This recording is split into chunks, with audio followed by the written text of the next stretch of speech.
This is the first video to section 8.1, where we'll be discussing a single population mean using the normal distribution. Let's remember what this theorem right here is called. Go ahead and take a moment and read it, and you'll probably remember that this is the central limit theorem. So as a quick review from chapter 7, let's remember what the central limit theorem states.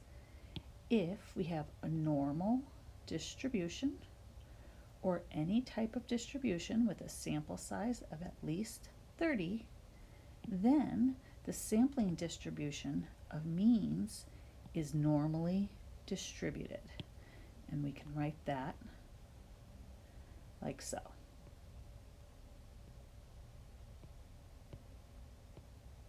If the population standard deviation is not known, in section 8.2 we'll use something else called a t-distribution.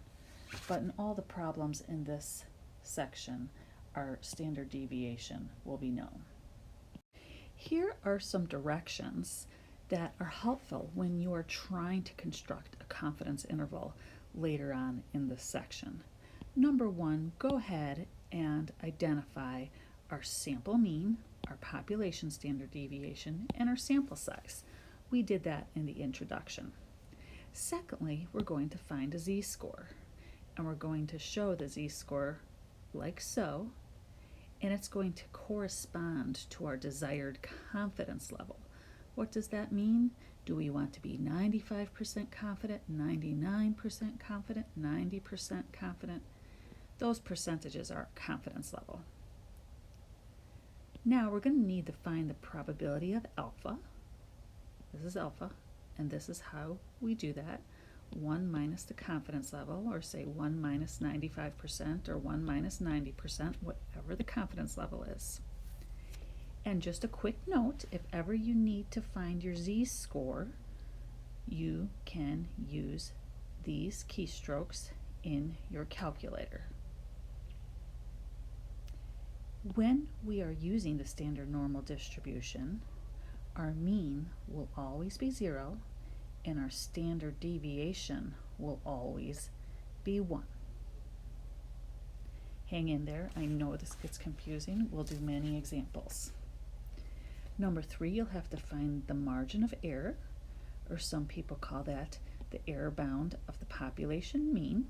Our OpenStax book likes to call it EBM, but that's margin of error, error bound of the population mean. All of those terms are used. And here is the formula for how we do that. Z times our standard deviation divided the square root by the sample size. Then for the next step, you want to find your confidence interval. We did a little bit of this in our introductory video, where we take the mean, subtract the error bound, mean, add the error bound. And lastly, we want to interpret the confidence interval in words.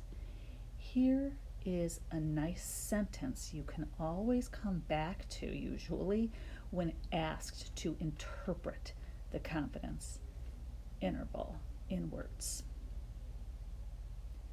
Let's take a look at an example to apply all of these steps. And we'll do that in the next video. This is the end of the first video of section 8.1.